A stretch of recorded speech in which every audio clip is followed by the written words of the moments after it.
지금부터는 우리 이제 신부전을 가지고 계시는 분들이 어떻게 운동을 하면 좋을까, 어떻게 시작하면 좋을까 이 부분에 대해서 말씀을 드리도록 하겠습니다.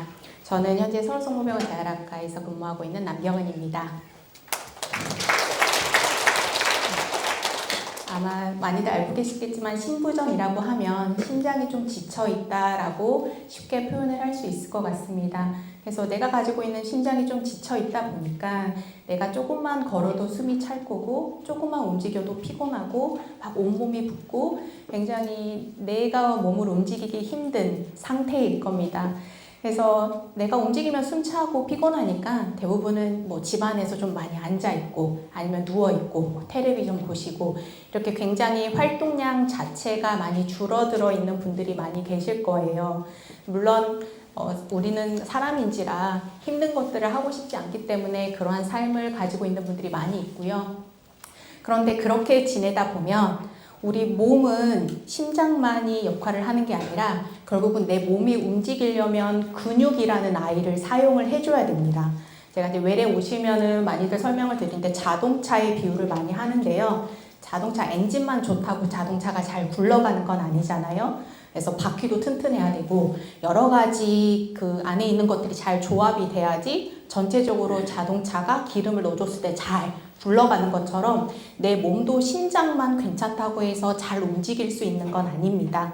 그래서 근육도 거기에 굉장히 많은 역할을 하거든요. 근데 내가 심장이 조금 피곤하고 내 몸이 피곤하고 그렇다고 해서 가만히 앉아 계시다 보면 내가 가지고 있는 근육도 점점 나빠집니다. 그러다 보니 안 그래도 심장도 안 좋은데 근육도 안 좋으면 내 몸을 움직이기 더 힘든 상황으로 계속 안 좋은 상황으로 갈 수가 있습니다. 그래서 이제 그러한 것들을 조금 막고자 하는 것들이 이제 앞으로 설명드릴 운동에 있어서의 역할이다라고 이해해 주시면 좋을 것 같고요. 그래서 이제 신부전을 가지고 계시는 분들은 우리 이제 외래에서 교수님들이 주시는 약 잘 먹고 지내시다가도 한 번씩 안 좋아서 이렇게 입원을 하는 경우들이 굉장히 많은 병으로 알려져 있습니다. 여러분들이 아는 폐렴이 보통 폐렴보다도 더 신부전이 많이 입원한다라고 하는데 이러한 일들을 계속 한 번씩 겪다 보면 내가 숨차는 게 점점 나빠지고 내 근육이 점점 더 나빠지는 걸 경험을 하실 건데요. 예전에 신부전이 있으면 조심해야 된다. 안정해야 된다, 가만히 있어야 된다 이렇게 얘기를 했지만 요즘은 다릅니다.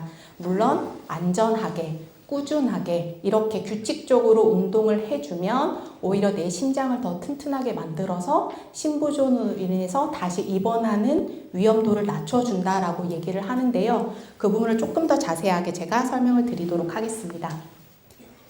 제가 이제 효과를 3가지로 나눠서 말씀을 드릴 거예요. 우리 몸은 아까 제가 심장은 엔진과 같은 역할을 한다라고 얘기를 드렸는데요. 아까 내 몸은 심장 말고 폐가 산소도 제공을 해줘야 될 거고요. 결국은 근육이 움직여서 내 몸이 움직여야 됩니다. 그래서 이때 내 몸을 사용하고 있을 때, 운동을 할 때 내 몸이 쓸 수 있는 산소의 양을 점점 늘려준다라고 얘기를 해요. 조금 어렵죠. 그러니까 결국은 내 몸이 내 심장과 근육이 내 몸에 있는 산소들을 잘 써서 효율적으로 잘 쓰게 만들어준다라고 얘기를 하거든요. 근데 좀 어려운 얘기지만 이 최대 산소 섭취량은 이런 게 늘어나면 아까 얘기했던 재입원율이나 아니면은 그렇게 입원하면서 심장 때문에 안 좋은 일이 일어나는 이런 사망하거나 이런 위험도들을 낮춰주는 거하고 연관성이 있다라고 해요. 그래서 운동을 통해서 내 심장과 근육이 산소를 잘 쓸 수 있는 상태로 만들어주고 이게 입원에 대한 위험이나 이런 걸 떨어준다라고 하는데요. 당연히 내 몸이 조금 더 잘 움직일 수 있는 상태가 되면 내가 움직일 수 있는 거리가 점점 늘어나게 됩니다. 그래서 우리 근육으로 쌓여있는 이런 피로물질도 조금 줄어들고요. 그래서 예전하고 같은 거리를 걸어도 숨이 조금 덜 차고 다리도 좀 가볍고 다리에 힘이 조금 생기는 느낌도 들고 그래서 이거를 어려운 말로 심폐기능이 높아진다라고 얘기를 합니다. 그래서 아까 제가 계속 얘기 드렸던 얘기들이긴 한데요. 우리 교수님들이 많은 연구를 해봤는데 2,300명 정도 되는 신부전을 가지고 계신 분들을 대상으로 운동을 꾸준히 하신 분들하고 운동을 꾸준히 못하신 분들하고 비교를 했더니 규칙적으로 재활을 했던 분들이 아까 얘기 드린 것처럼 입원할 위험이나 사망할 위험을 크게 줄여준다라고 얘기를 했는데, 그때 이제 그것들을 자세하게 들여봤더니 뭐 잠깐 한두 달 아니면 뭐 하루 이틀 이렇게 조금 운동하는 게 아니라 꾸준하게 충분히 운동을 해주는 분들이 그런 위험도들이 더 효과가 더 컸다라고 얘기를 하더라고요. 그래서 운동량을 조금 더 많이 해줘야 된다. 그리고 하루하루 꾸준하게 운동을 해줘야 된다라는 거를 꼭 말씀을 드리고 싶습니다. 그리고 이제 신부전이 있어서 아까 거의 집안에서 활동하시거나 그러면 사실 친구들 만나는 것도 조금 꺼려지고, 대부분 이제 외출하는 것도 많이 꺼려지고 하시다 보면 이제 그것만이 문제가 아니라 사실 마음도 많이 우울하고 이제 좀 내가 과연 이렇게 사는 게 맞나 하는 불안감도 느끼고 되게 심리적으로도 많이 좋지 않다라고 해요. 근데 이제 이런 운동을 하다 보면 이제 활력을 되찾아주고 그러다 보면 자연스럽게 우울한 느낌과 불안한 마음도 많이 좋아진다라고 얘기를 하고요. 아까 내가 쉬지 않고 걸을 수 있는 거리가 조금 늘다 보니까 외출하는 거 아니면 밖에 나가서 산책하는 거, 밖에 나가서 사람들 좀 만나는 거에 대한 조금 자신감도 조금씩 가지게 됩니다. 그러면은 그런 외출이, 바깥 외출이 조금 두렵지 않다 보면은 아마 당연히 매일매일 조금 더 새로운 만남과 즐거운 시간을 가지면서 더 삶이 유익해진다라고 얘기를 하고요.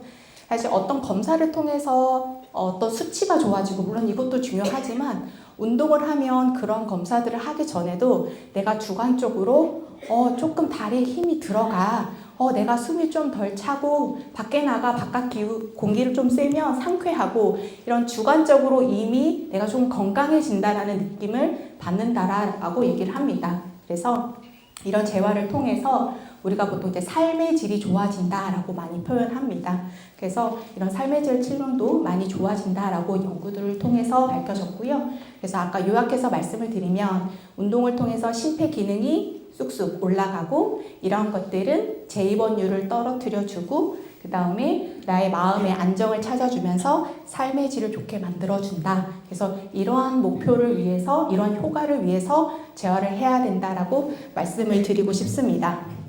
그래서 이제 요거는 우리 이제 대한신부전학회에서 재활에 대해서 어떠한지 이제 설명이 된 문구인데요. 한번 말씀을 드리면, 모든 신부전 환자에서 운동 능력을 향상시키고 삶의 질을 개선하고 신부전에 의한 재입원을 감소시키기 위하여 운동 치료를 권고한다라고 적혀져 있습니다. 이거는 대한민국에서만 그런 건 아니고요. 제가 이제 보시기 쉽게끔 한글로 된 것만 가지고 왔는데, 유럽에서도 그렇고 미국에서도 그렇고 전 세계적으로 이런 재활은 신부전이 있는 분들에게 꼭 해야 되는 거다라고 권고를 하고 있고, 우리 신부전이 있으시면 사실 매일 약을 드시고 계실 거예요. 그래서 매일 드시는 약물만큼이나 우리 신부전을 좋게 만들고 생명을 지키기 위해서 반드시 해야 하는 필수적인 치료다라고 말씀을 드리고 싶습니다. 그러면 지금까지 이렇게 좋은 거 제가 계속 좋다 얘기만 드렸는데, 과연 그러면은 어떻게 해야 되는지에 대해서 설명을 드리도록 하겠습니다. 그래서 신부전에 있어서 좋은 운동이라는 거는 앞서 있는 것처럼 유연성 운동, 유산소 운동, 근력 운동입니다. 아마 저거 나 예전에 다 들어봤고 저거 좋은 거 다 알고 있는데 나 이렇게 숨이 차는데 어떻게 운동을 해? 라고 아마 의문점을 가지고 계실 수도 있을 것 같고, 이제 저는 재활학과이기 때문에 아픈 심장을 갖고 있지만 내가 이런 것들을 어떻게 하는 게 가장 좋은지, 그리고 많은 시간을 내서 운동하기 힘든데 어떻게 운동하는 게 가장 나의 심장의 입장에서 효율적으로 할 수 있는지 말씀을 드리도록 하겠습니다.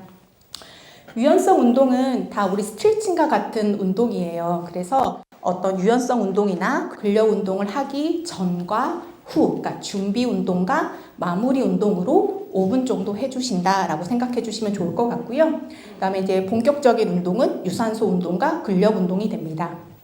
유산소 운동은 여러분들 아시는 것처럼 걷기 또는 자전거 타기, 아니면 조금 더 신체 능력이 좋으신 분들은 뭐 가볍게 산에 가시거나 아니면 예전에 수영을 즐겨서 하셨던 분들도 계실 거예요.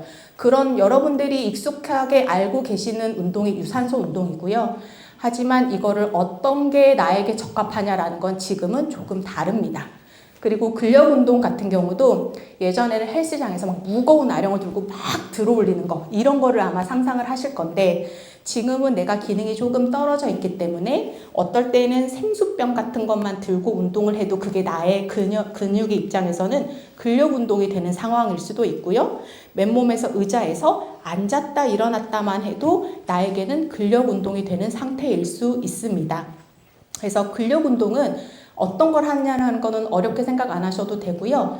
그 동작을 내가 최소한 10번 정도는 하실 수 있어야 됩니다. 내가 만약에 한 동작을 10번 쉬지 않고 할 수 없어. 그러면 그 무게는 아직 나에게 무겁구나. 조금 더 강도를 낮춰야 되겠구나 라고 생각을 해주시고요. 10번 정도 해서 3세트를 했을 때 너무 쉽다 라고 생각이 드시면 내가 한 단계 조금 올려도 되겠다 라고 생각해 주시면 될 것 같습니다. 제가 특정 동작을 예를 들어서 설명하지 않는 거는 우리 동작마다 내가 들어 올릴 수 있는 무게는 다들 달라요. 팔을 예로 들면 팔을 구부리는 것과 머리 위로 들어 올리는 거는 내가 할 수 있는 능력의 무게가 동작마다 다 다릅니다. 그래서 특정 1kg, 2kg로 말씀을 드리는 게 아니라 내가 몇 번 할 수 있느냐라는 걸 기준으로 생각해 주시면 좋을 것 같습니다. 다음은 유산소 운동에 대한 얘기를 제가 잠깐 더 말씀을 드리겠습니다. 아까 운동의 종류는 걷는 거, 자전거 타는 거, 아니면 뭐 산에 가는, 오르막길 가는 거 여러 가지가 있어요. 헬스장에서는 러닝머신이라는 것도 좋은 방법 중에 하나입니다. 근데 여기 계신 분들 중에서 나의 심장의 상태에 따라서 어떤 분들은 평지만 걸어도 숨이 찰 거고요. 어떤 분들은 평지는 끄떡없이 걸으실 수 있는 분들도 계실 거예요. 거기에 맞춰서 운동의 종류를 조금 선택해 주시는 게 좋습니다. 그래서 일반적으로 내가 걷는데 숨이 하나도 안 차. 내가 운동하는데 그러면 강도가 조금 낮다라고 생각해 주시면 좋을 것 같고요. 근데 말도 못할 정도로 헐떡헐떡 숨이 차라고 하면 그건 아직 나에게 조금 강하구나 라고 생각해 주시면 좋을 것 같고, 그 중간 정도의 단계가 대화는 조금 할만한데 노래는 못하겠어. 그 정도, 숨은 조금 차지만 대화는 조금 끊어가면서 할 수 있는 정도의 강도가 내가 운동을 하면서 맞춰야 되는 강도다라고 예상해 주시면 좋을 것 같고요. 아까 얘기드린 것처럼 평지를 걷기만 해 숨이 차는 분들은 아마 평지를 조금 자주 나눠서 운동을 하셔야 될 거예요. 보통 저희가 운동하는 시간을 하루에 한 45분에서 60분 정도 말씀을 드리는데, 평지도 숨 차신 분들은 그렇게 연속해서 운동하기가 힘듭니다. 그런 분들은 나눠서 운동하는 것도 좋아요. 아침에 20분, 점심 20분, 저녁 20분 이렇게 나눠서 운동을 해주시더라도 하루에 운동하는 시간은 1시간을 채울 수가 있습니다. 그리고 내가 조금은 더 연속해서 운동을 할 수 있으신 분들은 30분 걷고 조금 쉬었다가 30분 운동해서 1시간 정도의 운동을 해주셔도 되고요. 나의 상태에 맞춰서 평지가 편하신 분들은 조금 오르막길 운동을 해두시고, 평지도 숨차 하시는 분들은 나눠서 운동하는 형태로 나의 상태에 맞춰서 하루에 내가 움직이는 시간을 계산해 주시면 좋을 것 같습니다. 그래서 처음부터 1시간의 운동을 채우시지 않으셔도 좋고요. 만약에 지금 이 자리에 계신 분들 중에서 내가 운동을 한 번도 안 해봤어 하시는 분들은 오늘부터 평지를 30분부터 걷는 것부터 시작해 보시고, 나의 상태를 확인하고 괜찮으시면 조금씩 빈도를 늘리신다던가 아니면은 오르막길로 조금 옮겨 보시는 것처럼 점진적으로 운동의 양을 늘려주시면 좋을 것 같습니다.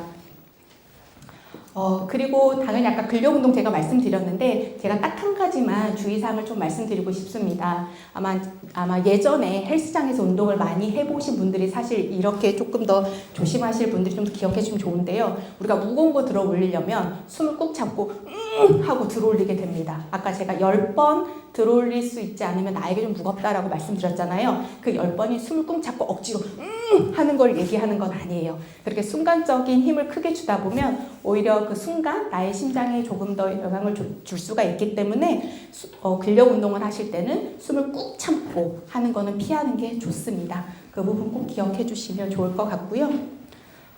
그래서 이제 마무리를 조금 하면, 오늘 제가 길게 말씀을 드렸는데 운동이라는 거는 스스로 일상에서 매일 실천할 수 있는 가장 훌륭하고 부작용도 없는 쇄골전에 신부전에 대한 약이다라는 거를 마지막으로 남기고 싶고요. 저희 재활학과에는 여기 2층에 재활학과 안에 들어오면은 이렇게 심장 안 좋으신 분들이 운동을 할 수 있는 센터가 마련이 되어 있습니다. 그래서 아까 설명드린 그런 부분에 있어서 내가 운동이 잘 되고 있는지 조금 걱정이 된다. 아니면 다른 부정맥이 있어서 내가 지금 운동하는 게 안전한지 걱정이 된다 하시는 분들은 아마 이제 상황에 따라서 저하고 만나고 필요에 따라서 이런 센터에서 심장 재활을 진행하는 프로그램도 있기 때문에 아마 직접 실천해보시고 궁금한 점 있으시면 우리 순환기내과 교수님하고 상의를 하시고 필요하시면 저를 뵙고 하시면 좋을 것 같습니다.